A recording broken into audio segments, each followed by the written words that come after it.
Okay, so hello friends and welcome to my second video. Actually I was not planning to post another video anytime soon, but the first video was so long and not to mention boring halfway through the video. So that's why I've decided to discuss watercolor section by section so that I can talk more about a certain topic. So that's better, and also to keep the video short. Yeah, so I think that's the right thing to do, right? So let's roll. Okay, so for today I want to introduce to you or talk about watercolor paints, because actually if you want to do watercolor you just need watercolor brush and a paper, but it would be better if you have a better understanding of how watercolors behave and what this medium is. So if you are thinking like you want to paint and you want to and you like the transparency, you value transparency, vibrancy, then watercolor is actually the best candidate for that. That's why I chose this medium, because I like transparent paintings. That's why I chose this watercolor painting. So anyway, without further ado, so watercolor paints are made up of pigments, but they are really finely grounded. So that's why watercolor paints, you can actually buy them in semi-moist pans. No, not pans, but pans, half pans, full pans, and tubes, as I've said yesterday. So today we are going to know more about this. So watercolor, manufacturers use gum arabic or glycerine. So that's why if you have a watercolor pen that's dried out, you can just add glycerine, and then it becomes moist again, so you can use it again and again.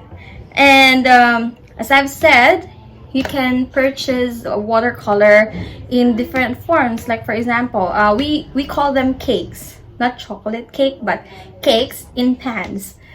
So it's tempting.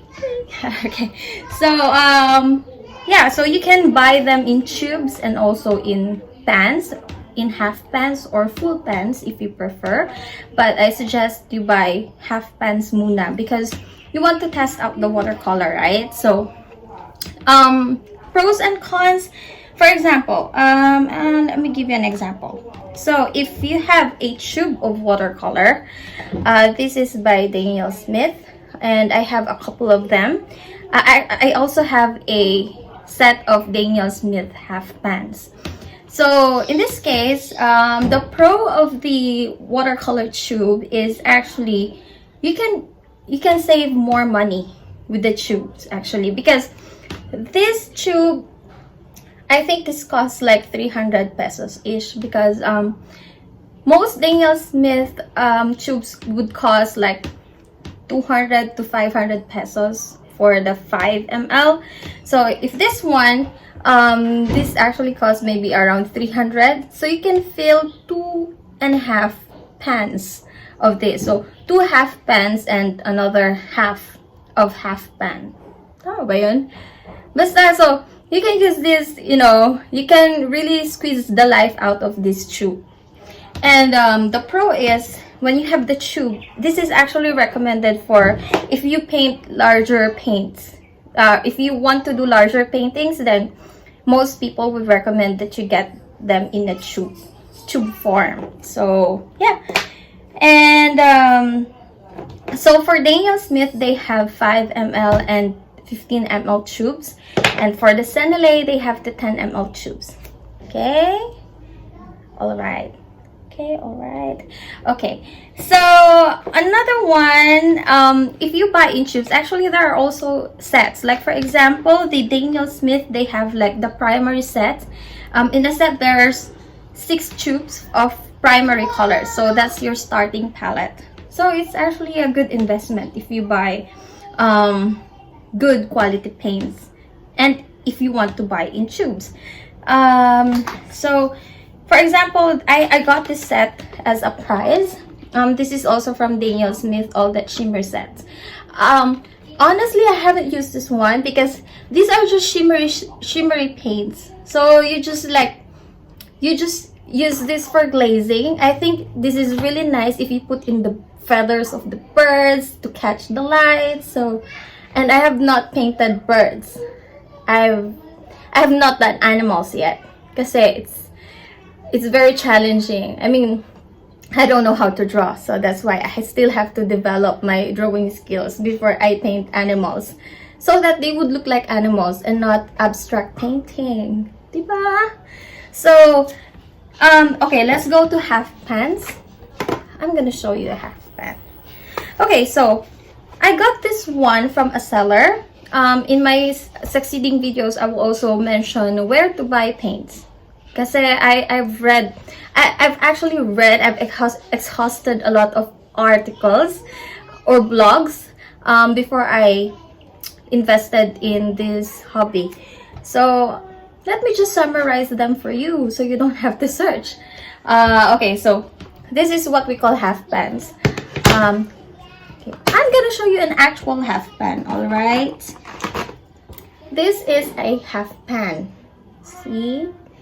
So if you want to invest in watercolor painting, people will always recommend to invest in half pans first before you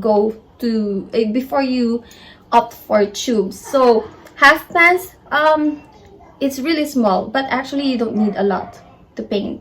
So don't worry if you feel like you're running out of paints. No, you're not gonna run out of paints, promise. So half pans are very convenient if you plan to paint plein air. It means you paint outside. So you can just pack a small case with your pans and then make sure that it's dry, and you can carry your brushes and your paper, and then you're good to go. You can paint outside. So it's really a good investment if you have half pans too. So as I've said earlier, yesterday we also have different types of paint. Like for example, we have two types. So we have student grade and artist grade paints. So artist grade paints are actually used by professional painters and feeling professional painters like myself. So but if you're tight sa budget, you can get the student grade, but be careful though, because student grade paints are filled with fillers. That's why they are cheaper, because the payoff is good but it's not so good, and some of them would appear chalky like the ones that you can buy at the local bookstore. But if you want to invest on student grade paints, then I recommend that you check out Prang and Koi watercolors.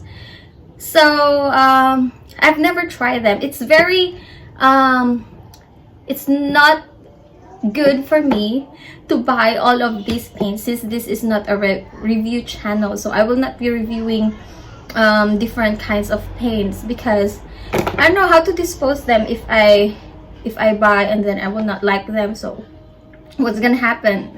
And I'm too lazy to sell stuff. So yeah, but I could tell you that these brands, Koi and Prang, are usually used by, you know, people with tighter budget when it comes to painting, or when they are just beginners. So might as well try those ones. But if you want to try artist grade paintings, the vibrancy, the color payoff, it's really good.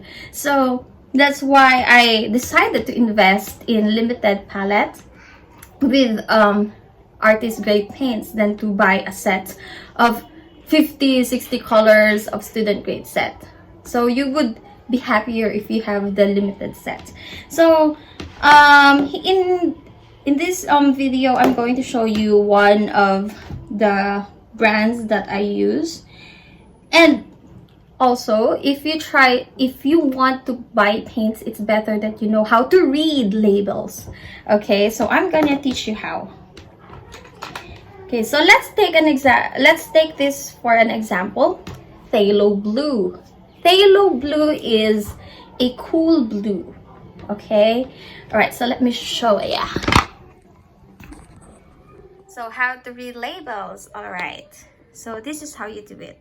So as you see, this is the Daniel Smith watercolor phthalo blue green shade.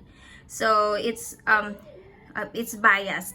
It's a green. Okay, so here you can see that it's made up of pigment PB153. So when you say PB, that's pigment blue. Light fastness, it's very important to know the light fastness of your paint. You should get a light fastness of 1. So you can be sure that the paint will last a long time, like maybe 100 years, and it will not fade at all. And then you also have the binder that's used in this paint is gum arabic, and it's from the series 1, and ASTM is just you know, that their testing facility yata. So to know if your paint is good or not. So that's how you paint. It's very important to know what pigment, kasi I'm going to discuss about pigments more in my succeeding videos, but this is just an example. So all right, so let's see the Sennelier, for example. So Sennelier Aquarelle, they also have their student grade level. It's called La Petite, whatever, La Petite. So this Aquarelle is their artist grade series. So this is from series 3, and different brands have different ways of telling you about their light fastness. For example, in this case, they rate it with stars, while the Daniel Smith, they rate it with 1, 2, 3. So see, this is from their series 3, and when you see it's T, it means it's transparent. So it's very transparent when it comes contact with the paper, and it's made up of pigment blue, pigment green 18 and pigment green 7. So that's how you read labels. And the light fastness is also 1, which is really good. And this is an animal and blah blah blah blah, made in France. So be careful with the labels, all right? So you should always choose paints with really high light fastness, preferably 1. Also sometimes, for example, I think I have so actually you can buy in some of the paints, I forgot what paint was that. Let me see. Okay, all right. So for example, if you have this paint, this is in Dunstone blue. I like this one for the clouds. This is very dramatic actually. So the light fastness is NR, meaning it's not rated, so they don't know yet. So it's up to you how you're going to store your painting after this, so that the light fastness will be preserved. So that's how you check the labels. All right, okay guys, now you know how to read the labels. Okay, all right, so now you know how to read the labels. So that's very important in selecting your colors. Ano pa ba? What else do I need to tell you? So we covered the artist grade, the student grade, and also how to read labels, where to buy. Maybe I will discuss that sa next video. So we can keep this video short, otherwise you will not watch, diba? I mean, you will not pay attention to the details if the video is too long for you. So according to my notes, I've already covered everything that I need to cover in this topic. Alright, so in my next video, I will show you how to build your own limited palette.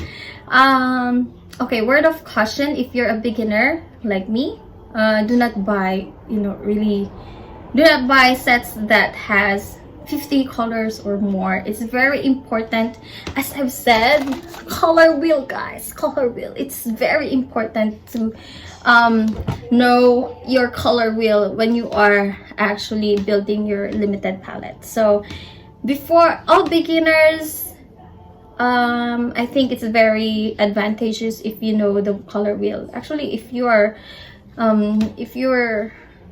advanced, then you should know all of this. So I will teach you how in a very simple manner. Kasi when I tried reading about it, I felt so I felt so bobo during that time. I couldn't understand, but thankfully I was able to understand after so many days of trying to figure out how to, you know, construct a color wheel and understand how the colors behave. So yeah, so greatest advice, if you're a beginner, then read about the paints, and also do not buy sets that has 50 or more paints. I'm gonna show you how you should build your own customized, personalized palette in my next video. Okay, all right, so bye, see you in my next video.